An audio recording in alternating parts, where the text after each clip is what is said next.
so I started getting better in September, and I'm not sure why. Recovered from all the inflammatory conditions. So I had very bad gum disease, which is not good for your cardiovascular system. What is gum disease? What do you mean? Well, your gums recede and they bleed, and it happens when people age. That's the theory. And I had 3 surgeries to control it because, your gums will recede all the way and then you'll lose your teeth. It's like, it's not good. Right. And plus, you're way more likely to have heart trouble because of it, because it indicates a systemic infection. Yeah. And so I had that for like 20 years, and that's incurable, and it's completely gone. Completely gone, meaning the gums came back? No, because they never quite grow back, but there's no inflammation and no bleeding. That's all gone.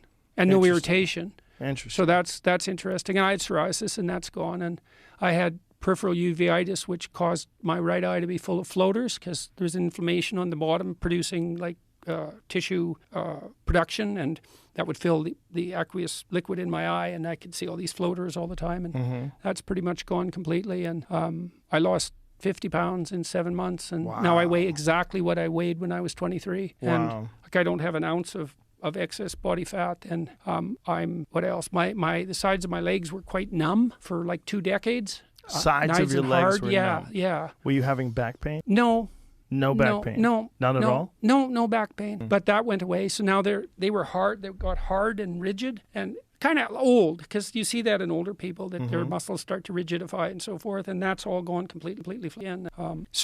And you've been on this diet now for 5 years. 5 years? Yeah. And it's just meat? Yes. Although there were times when I was eating some other things, but that didn't seem to work very well. So. What other things were you trying? Low-carb vegetables, primarily. Like greens, mushrooms? Did you eat mushrooms? No, it was tubers? mostly greens. Any fruit? Some, yeah. I miss fruit a lot. I miss a lot of things, but c'est la vie. When I was still really sick in August, and I was eating some more things because I thought, oh, Christ, I'm so goddamn sick. I don't care. I'm going to get something positive somewhere. Right. So I started to eat some other foods, but my daughter convinced me to stop that entirely again. And another number of other things happened, and I started to feel better. Like in the mornings when I woke up for like 2 years, it took me like 4 or 5 hours before I could stand up, and I haven't fully recovered. But I was also sick. No, my left hand is quite numb and was way more numb. Both hands of my feet were like completely numb, and I was in like excruciating pain for 2 years, like pain at levels that I didn't even know was possible.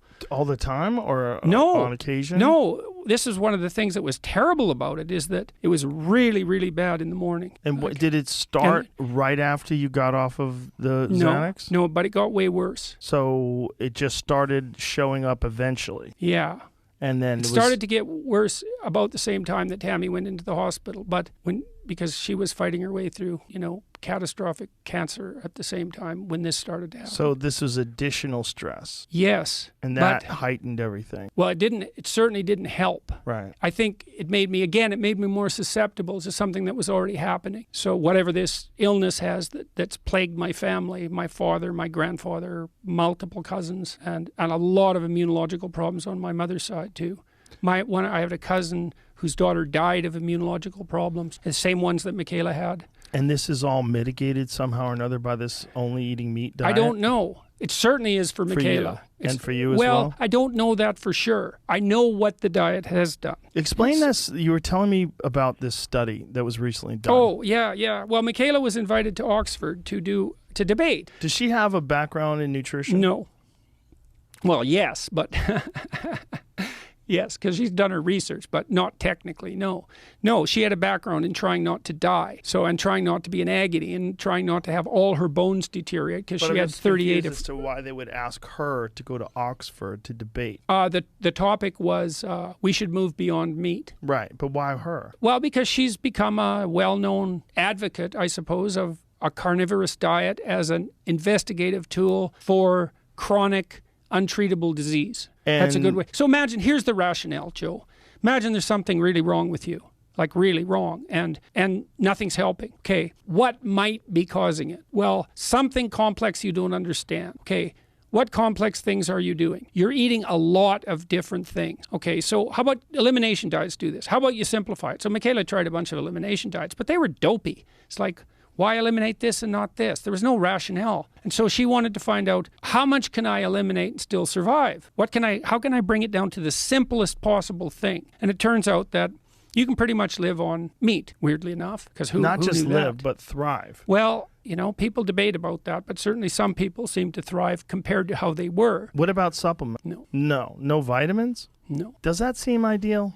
Because I would feel like I said, I'm not promoting this. You don't have to do that. You don't have to just eat the meat. You can eat meat and get all of your micronutrients and all of your minerals and vitamins. Seems like you don't need them. It isn't even obvious you need vitamin C. Now I'm going to get killed for that. Apparently, there's some indication that you only require vitamin C if you eat carbohydrates. Really? Well, don't take anything I'm saying as gospel, because what the hell do I know? But does she eat organ meat?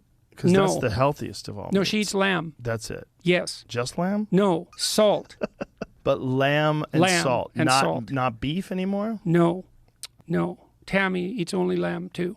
Wow. Why Yeah. lamb? It's more of a game. They both seem to manifest fewer immunological symptoms if they only eat lamb. Yeah, Tammy has some serious immunological problems as well. But they're very well controlled. Now, how did the Oxford debate go? She did very well. And just before she debated, a study was released that was published by Harvard epidemiologists. I think they were epidemiologists. They did a retrospective analysis of 2,400 people who were on the carnivore diet for 6 months. And it was the only scientific paper I've ever read. It's published by Oxford University Press, by the way. It's in a high-quality medical journal. The study's no joke. And you might argue about the validity of retrospective self-report, but if it's carefully done, it can be valid. And it's a good initial foray into investigation. It's not a definitive study because you'd need at least a randomized trial. That's harder. But anyways, it was the only scientific paper I ever read where the surprise of the authors was evident in the manner in which they wrote, because what they showed was that radical weight loss first. So that was pretty much experienced by all the participants. 90% reduction in all self-reported disease symptoms. All enhanced well-being and decrease in suffering, and that pretty much covered the territory. So she introduced this during the debate? Yes. So when did it came out? The week of the debate? It came out 2 days. 2 days. We encountered it 2 days before the debate, but it had been published very recently, like within the last 3 weeks or something. Did she like have that. time to go through the entire study and get all the relevant information? Yes, time enough for her section of the debate. She only spoke for about 10, 12 minutes. There were 3 people on her side.